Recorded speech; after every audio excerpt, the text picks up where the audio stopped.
What up? All right, we're going to talk about this Russ news. We got Russell Wilson making some, and this is not a sensationalist comment. I think compared to what Russ says normally, I think that Russ today said inflammatory comments. I think that would be the right word. I'm on the phone with my good buddy Seahawks lifelong fan, Joey Cruz. What up, Joe? Joe. Hey, big Papa.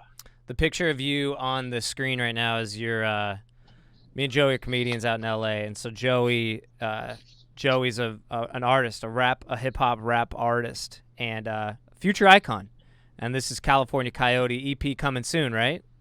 EP coming soon, Coyote Dreams.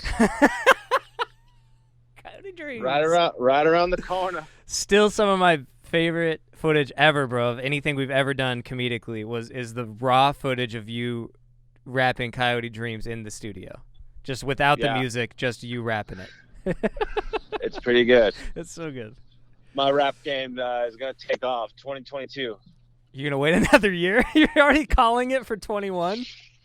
21. No, nothing's happening in 2021. The year just started and you're not giving it a chance.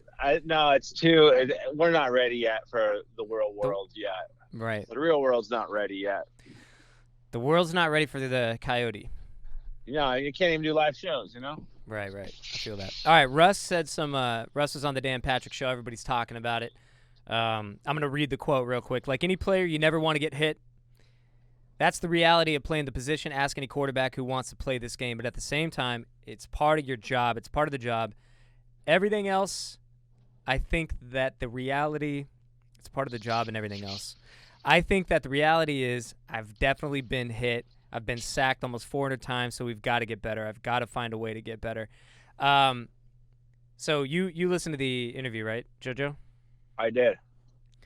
What did you think about it? First off, I want to give props to Dan Patrick because Russell, in the first question, Russell gave one of his Russell Wilson answers of like, you're not really answering anything. You're not really answering the question that we really care about that he asked.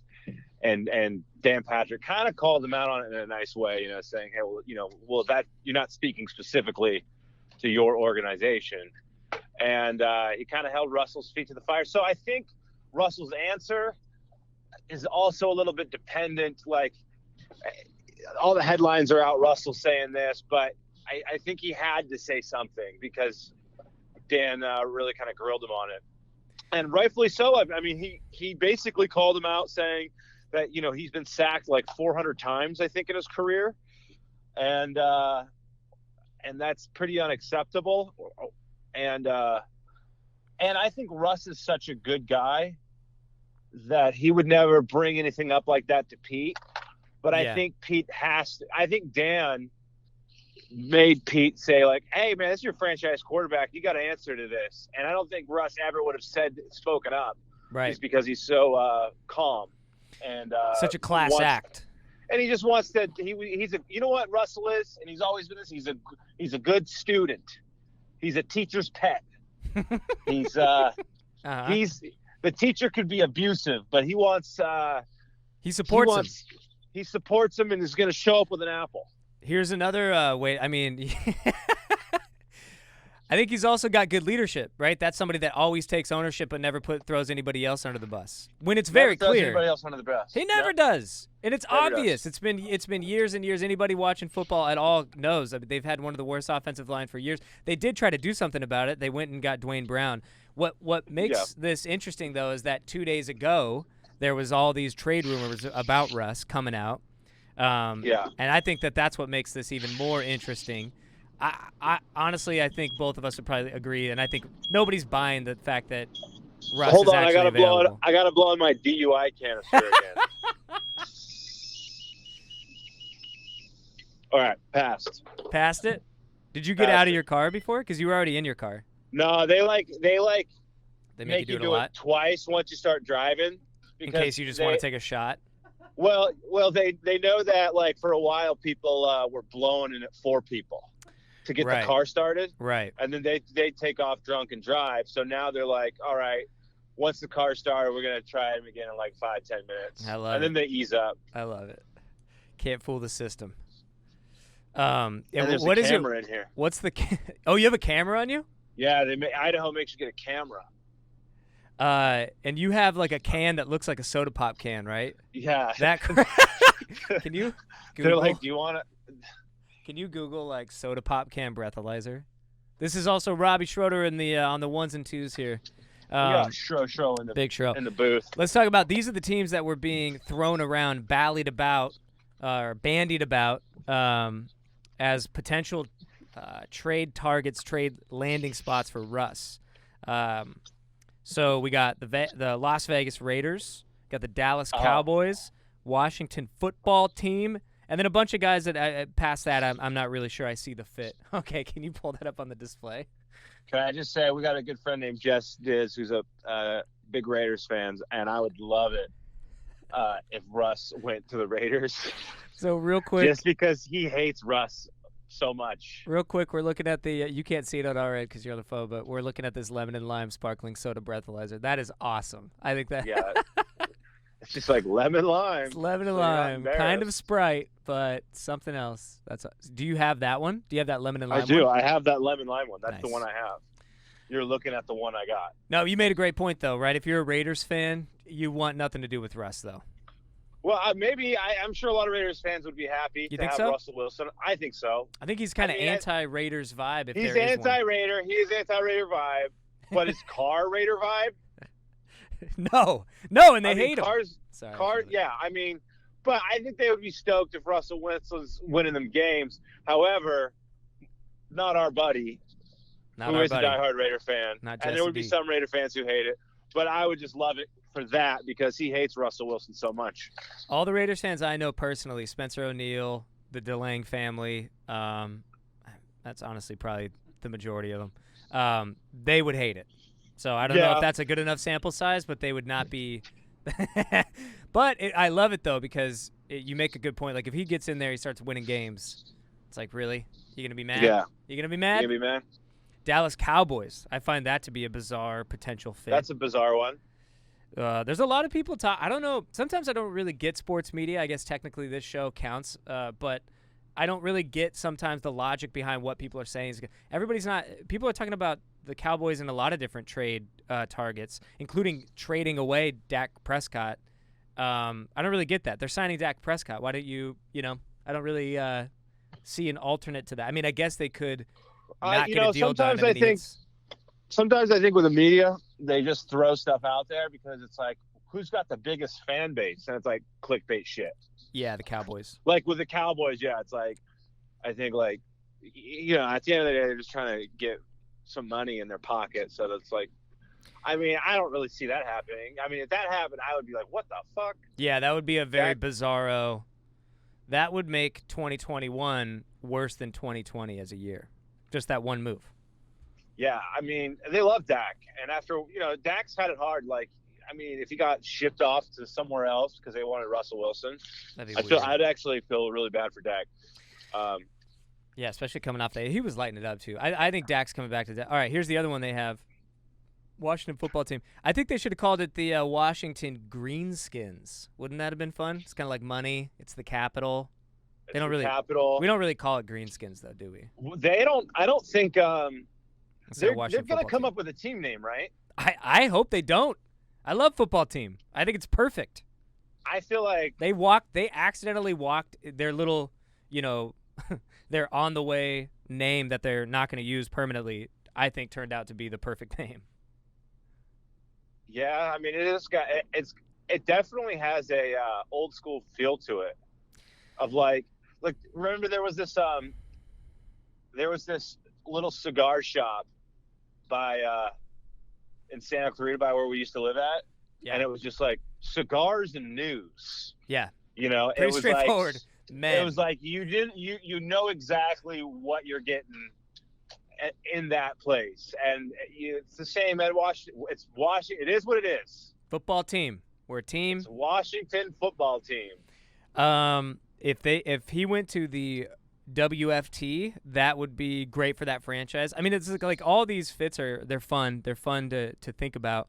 I heard another one. I heard some random article or random suggestion that he might be going to that the Saints are potentially making calls to go get Russ, which Seahawks fanship aside, I think that would be awesome for football in general and for fantasy football. I think that would be so fun to watch Russ actually be on a team with a creative offensive mind. That would be the one thing I would like to see if we have to lose Russ as Seahawks fans. I'd be like, well, at least maybe. Would we get Taysom Hill? Or Jameis Winston. I'd rather have Hill, I think, honestly. Yeah? I think so. I liked what I saw out of him. I wish we could have seen more of Jameis because I wonder how good he could have been in that offense. Because I think that Sean Payton obviously built an offense protecting Taysom Hill. I think he would have done the exact same thing for Jameis, who probably is a better actual throwing quarterback. I mean, Taysom Hill attempted like 20 or less passes a game when he was a quarterback. I mean, they basically played him like Tebow. So I wouldn't want him. But he looked like a good Tebow. A good like what they wanted Tebow to be. What everybody wanted Tebow to be or thought he was going to be, this dual threat quarterback that could run the ball and had a good arm. Obviously the arm was not there, but I thought Taysom had that arm. Like I think he's got a great future. I really loved what I saw him. I saw a lot of intermediate safe throws, a lot of like short, passes close to the line of scrimmage, screens. I saw that, bubbles. but I did see that, but I saw him making those throws that like you need to make to back up the offense a little bit. So you know what I'm saying? I don't remember a lot of deep, like tight window tosses. I don't remember a lot of that. I'm going off a couple games and I'm just going off a feeling of watching it and feeling impressed. You felt like he was solid. All right. I think it'd be so fun if you told me about a universe where Russ actually goes to the Saints. I would be a weird feeling because it would suck seeing him leave as a Hawks fan. I think I would be excited. That would be so fun to watch. I think that would be a great trade. Well, I think if we make a trade for Russ, we have to get like a high draft pick for a quarterback. Yeah, I mean, there's also some teams out there that we probably could. I mean, so maybe if they did do a trade with the Raiders. So in this instance, do you think if you're theorizing, forget about the Raiders for a second, if you're theorizing that he would go to the Cowboys, is the theory then that we would get Dak in like a sign and trade? But I don't really get the logic in that either because you're going to have to pay Dak the same amount of money you paid Russ. And I feel like it wouldn't be a back and forth thing. I feel like it would be like either picks or a three-way trade. Yeah. I don't see I mean, maybe you get Dak, but you'd have to get something else too. Here's my beef. But I think Russell's got higher. He's got a higher. He's better than Dak currently. Oh yeah. This is my thing. So I'm gonna pull up this here in a second. The reason I like this whole thing, obviously, is because, like you said, I love that Dan Patrick went in there. He actually called him out straight up. Russ rambled for like a minute and a half about the classic non-answer, and then he said, he said it. He's like, you basically just didn't answer that. I'm asking you, do you have any decision? And Russ was like, no. And then it's like, would you like it? Yes. And then, hey, also, here's some other things that suck. You keep getting pummeled year after year behind a shitty offensive line. I do think the Hawks don't get enough credit for what they've tried to do. Getting Dwayne Brown. They've drafted offensive linemen at least twice in the first round. They haven't worked out since Russ has been in the league.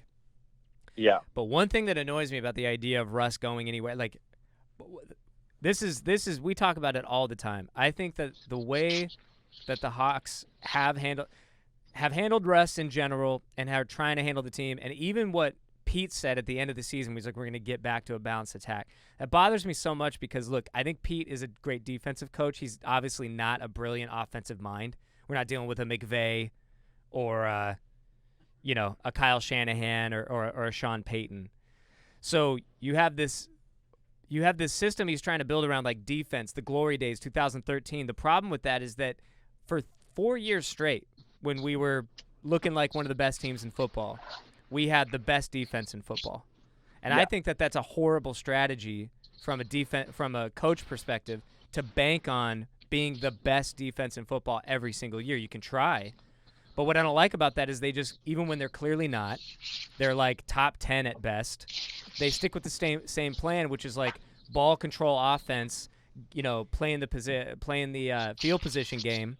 But then if you give the ball back to a team, even if it's shitty field position. If you have like the 11th best defense, you're just all right. I mean, you're pretty good, but you're not good enough to always stop them, and that's what I think we've seen for the past 4 years. But that all comes back to Russ being consistently put in a position to bail this team out, and he has been doing it for years. And yet they put him behind the most atrocious offensive line.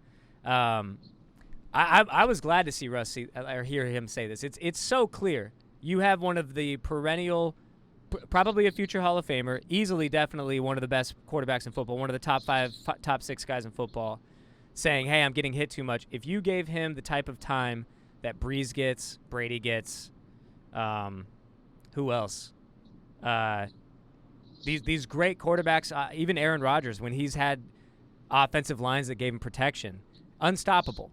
To me, build your team around that. Forget about the running game. Forget about the defense. I mean, don't forget about it, but your strategy of run game defense is too – if that doesn't work out, you're fucked, and you're just waiting on Russ to bail you out every week. Well, and here's the best thing I think I think bringing this to light in on a big platform, where – now it's all over. This interview is all over the NFL.com and Roto World, and just it's being talked about. And because it's such a big platform, it's not just like a stat that somebody calls out on TV, But Russ getting sacked this many times and this often, I think it's a problem that this is number one problem that we have to figure out. Exactly. Where I think Pete may have in the past tried to address it, but didn't take it as seriously as he should have. Yeah. And Russ too didn't, really take it seriously because he's just going to kind of follow coaches, and be the good boy. And so now it's just like the elephant in the room, and it's like, what are we going to do? So I do think it's probably better to, hey, we got to fucking load up on an offensive line. We might even have to trade some of our guys to do that to get a guy. Well, I mean, obviously Jamal Adams is a psychopath, amazing freak safety, awesome. But I'm not so sure. Obviously, we weren't that great of a defense for the majority of the year. We started to come on a little bit late, but dude, 2 first-rounders and whatever else they gave him, invest that in an offensive lineman, or keep the first-rounders and get an offensive lineman. I just don't like Pete every year trying to get back to let's have the best defense in football. I think that the odds that you can sustain that are extremely difficult. And the way that they play, it's very simple. The way Pete tries to do, like he was saying, we got to get back to the run game. Hiring Brian Schottenheimer was an extremely uninspiring hire, and I was hopeful at that time, but it was like, dude, it's Brian Schottenheimer. No offense, Mr. Brian, if you're out there, but not a huge, great pedigree as an innovative offensive mind, which I think it would be nice to have. But you're trying to go back to this run game defense thing. You're shooting yourself in the foot. If you're not if you don't have a top 3 run game and defense, your entire system is going to fall apart. You're just going to be the same team we've been for 5 years, which is good, but a lot of it is because Russ is able to bail us out. But we're really a mediocre team on paper. Yeah. Well, I mean, if you look at the first 6 weeks, as far as with Schottenheimer and the whole let Russ cook thing, I mean, we looked unstoppable, and we were, and that's fine. The problem was we just had this little Achilles heel that I think Cardinals figured out, and that is just bring the kitchen sink, blitz pretty much 3/4 of the time you're on the field, and really get Russ under pressure. And, and that works. And everybody did it after that. And Russ never could quite adjust.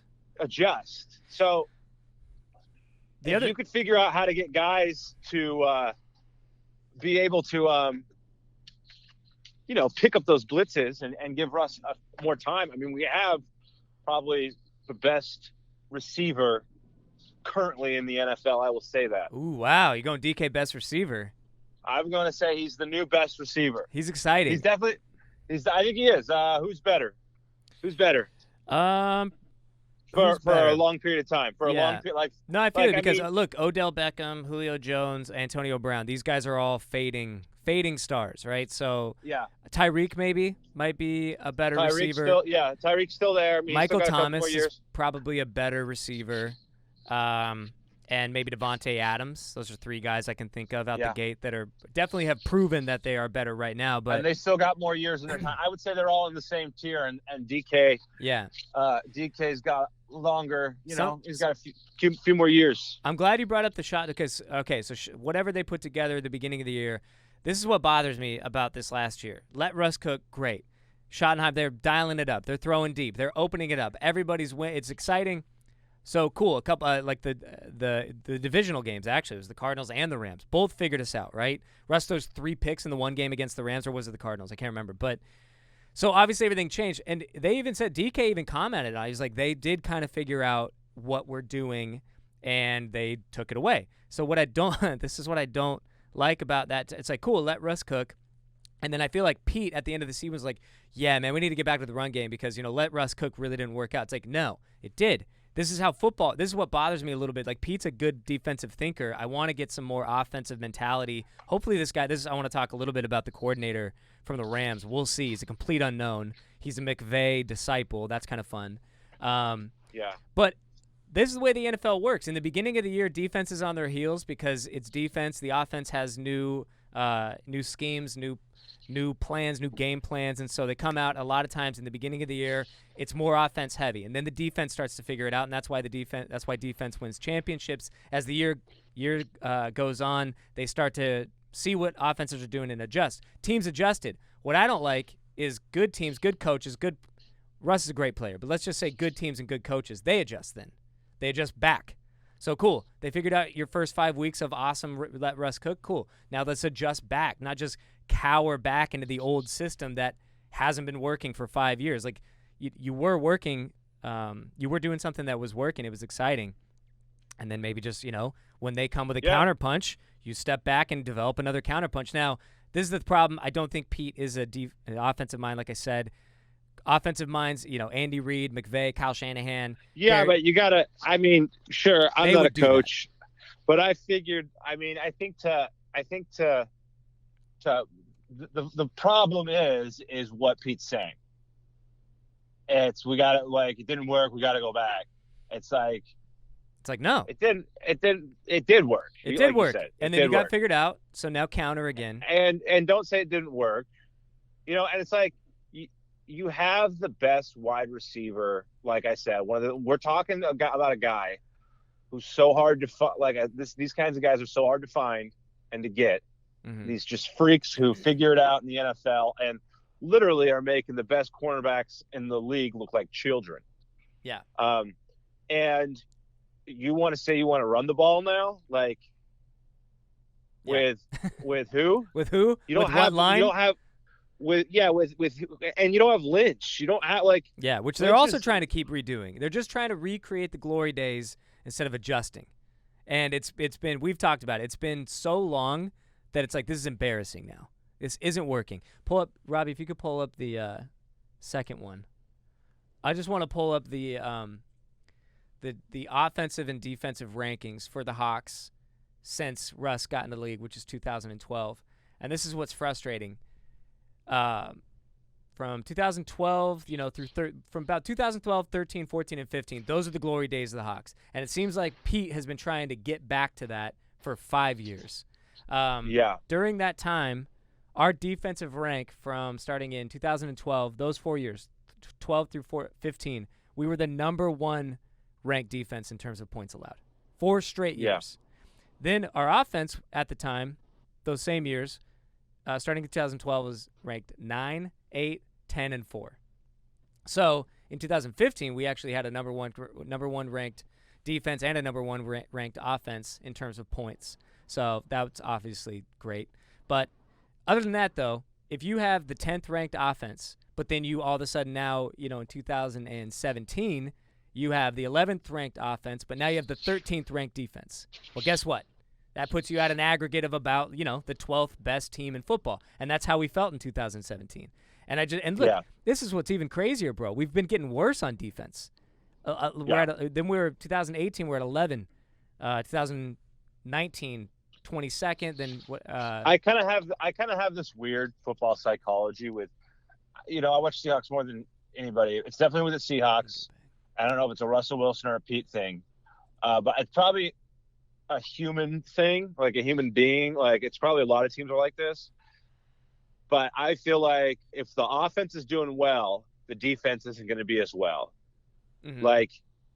And if the defense is doing great, the offense, it's like they depend on like the other one. It's like, okay, well, like when we were firing on all cylinders on offense and Russ was just fucking slanging it. Yeah. Like, our defense was like the worst.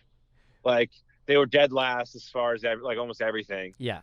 And our offense was like crazy. And then as our offense, you just think psychologically? I think there's a psychological mindset of, oh, well, the offense isn't showing up, or they haven't been showing up, or they're struggling, so we got to step it up. And maybe and I think that's happened. I think that's a Pete thing all the way back to the Russell Wilson days with and that's what like Sherman and all these guys said. Yeah, early Russell Wilson and all these guys would say that like on defense. Like Sherman would be outspoken about it as like, we are stopping, like, don't blame the defense. Like, this is everything we did. Yeah. We stopped the Packers over and over again. And it's like the offense is like, that's why they were so mad about the Super Bowl. It's like, don't blame the defense. Like, we constantly are keeping us in the game. Yeah. Yeah. And back then I remember I was always getting upset how it's like, why don't we play a full fucking game? Why are we our defense is playing a full game? Why isn't our offense like we're coming out, we're playing safe rinky-dink football? Right. This is what we've had these.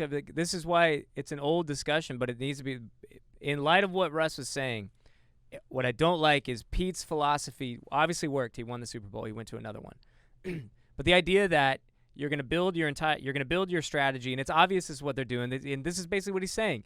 We're going to play ball control offense, which limits risk. It also limits upside. That's exactly what he's doing every game. He's doing it on purpose.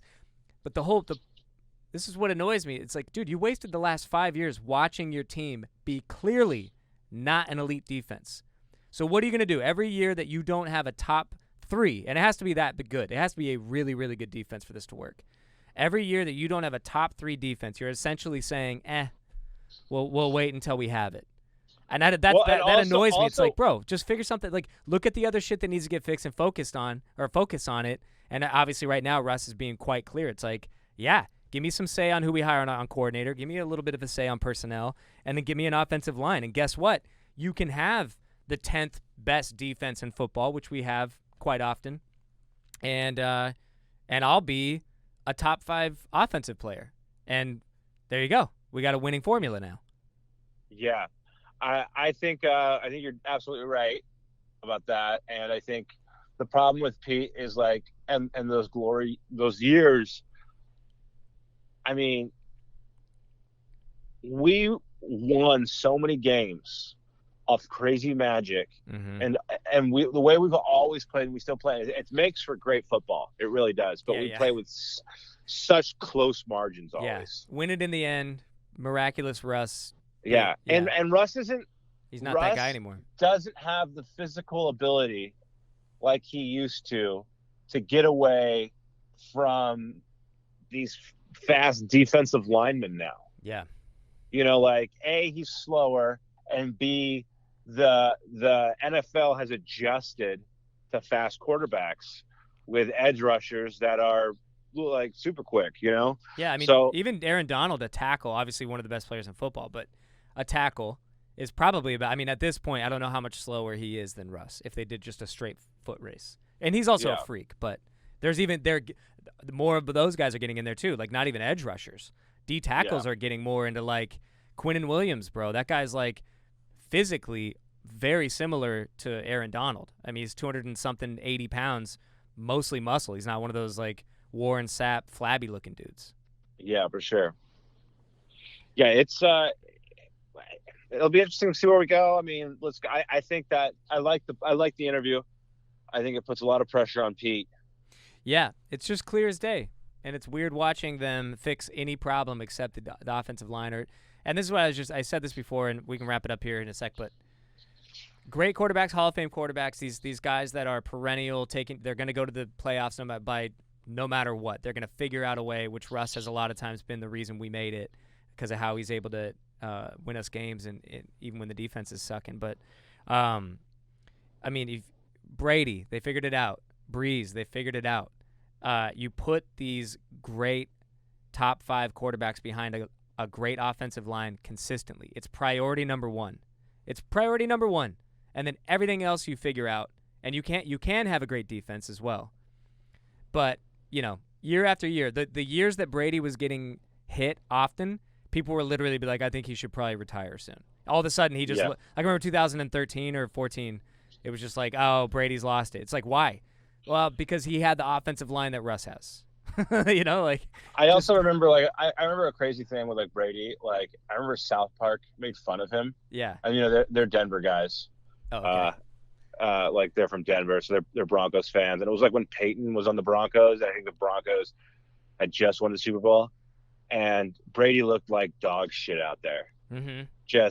And everyone was calling him retire. And then he came back later that year and won. Yeah, dude. It was the year everybody was like he should probably retire. It was he. Yeah, he won that year later. Yeah. Yep. Can you pull up Smoldering, Russ? So I want to end here on what I like about this interview, and hopefully Danica Patrick from the Danica Patrick Show, the great race car driver, female race car driver. Hopefully he cracked the code on Russ. I would love to see more. It's probably not going to happen, but more organic, authentic Russ, more real talk Russ. Let's call him real. Let's hashtag real talk Russ. I would love to get that moving. This is Smoldering Russ. He's on the screen. Joey, I sent you that photo. This is the new Russ.